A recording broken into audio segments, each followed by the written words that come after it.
Okay, so after much consideration and thought, I've decided to just flat out replace the passenger side spindle and backing plate.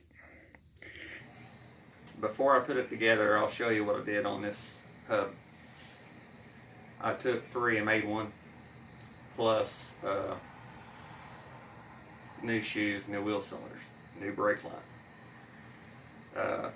Springs are off different things. Everything's a mismatch. I thought Lone Wolf's sarcasm was funny. That Vaseline's for this. This Vaseline, this Valvoline is from the 50s or 60s. It's brake. It's drum brake grease. It's thin. If you had disc brakes, then I wouldn't recommend running this, because I say you'd probably have it run out and melt and burn the bearings up in no time. But for this, I can always go back later if this didn't work for the wheel bearings. I'm going to check it when I redo the drums, you know. When I readjust them, I want to check it. But you know how grease normally feels. This stuff's more like a thick cream.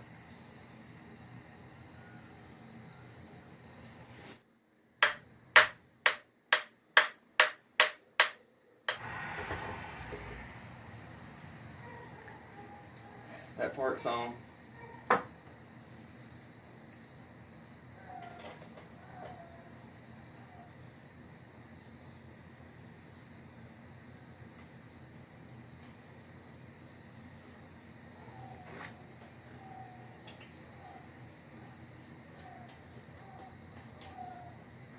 I want to show you something.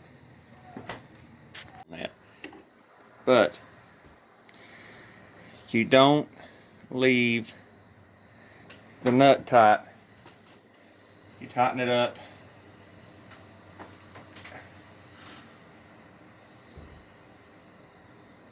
And then loosen it.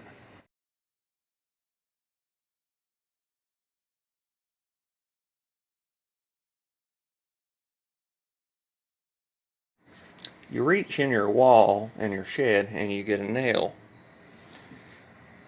And you put a nail through it.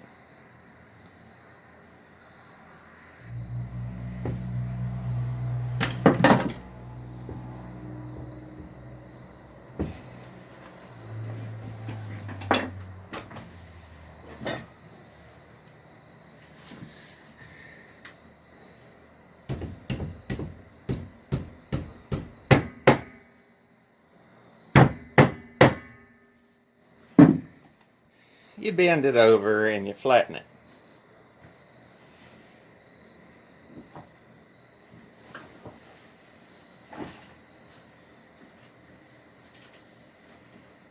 Then you wipe out your dust cap clean. And I cringe-worthy it. Okay. Whee! Whee! Whee! It spins. Look at it, it spins and it's smooth. It's smooth. If this all goes terribly wrong, we will go through the guardrail and hit the tree on the other side. But it shouldn't, because that's grease. That nail's going to keep that nut from backing off. It's fine, okay? It's fine. You just can stop writing the comments and telling me I'm doing this wrong. I know, but I'm doing it this way to show you so that you can do it half-ass and it works. Okay.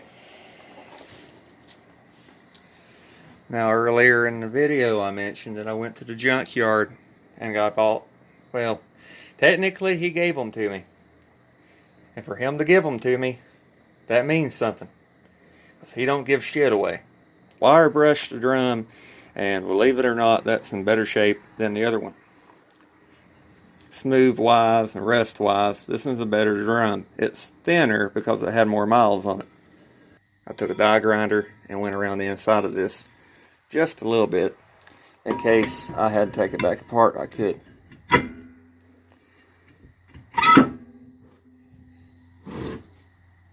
Now,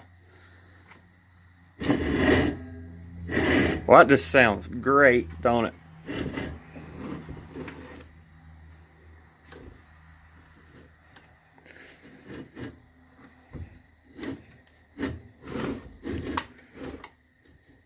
I'm lining up the little star adjuster with the hole, that hole.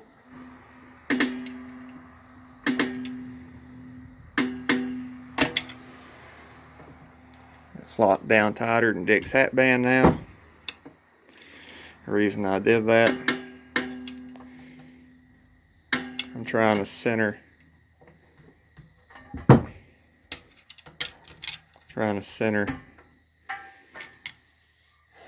the shoes without it being on the car, which is a little bit harder to do.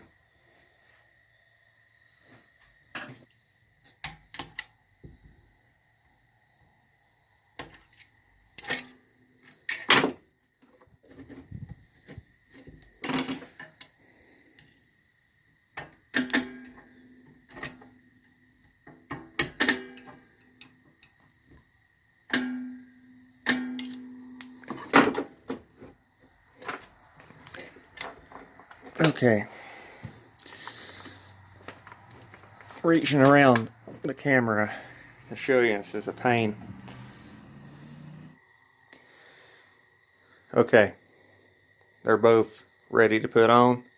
They're both adjusted. I got that in the turn off camera. They feel about the same. I know that after I drive it some, I'm going to have to tighten them, but that's part of this. I had to use a different spindle. That's one thing out of everything that didn't come from out here. Looks the same, just ain't as rusty. You have to use what you can come up with. This has all been, and it still is, me scrounging through parts piles that nobody else wanted to use. Me using parts that were left out here that nobody else wanted to use. Me going to shops and scrap yards and everything to get parts that nobody else wanted to use. The car has been and will continue to be leftovers. And I'm not dead set on this yet. I'm not gonna change the album's name or the video's name. They're still gonna be low budget 67 Chevelle. But I'm leaning toward calling the car Leftovers. Because I've dug through leftovers to build the entire car. Everything's been stuff that wasn't good enough to use for somebody else's car. The transmission, even the engine, with me rebuilding it and everything. Nobody else would have done that. Everything on that car has been parts that nobody else would use. Except the title, maybe, the VIN and data plate. That is really all that anybody else would have used off that car. You have made it. Thanks for sticking with me. God bless. And I'll see you next time.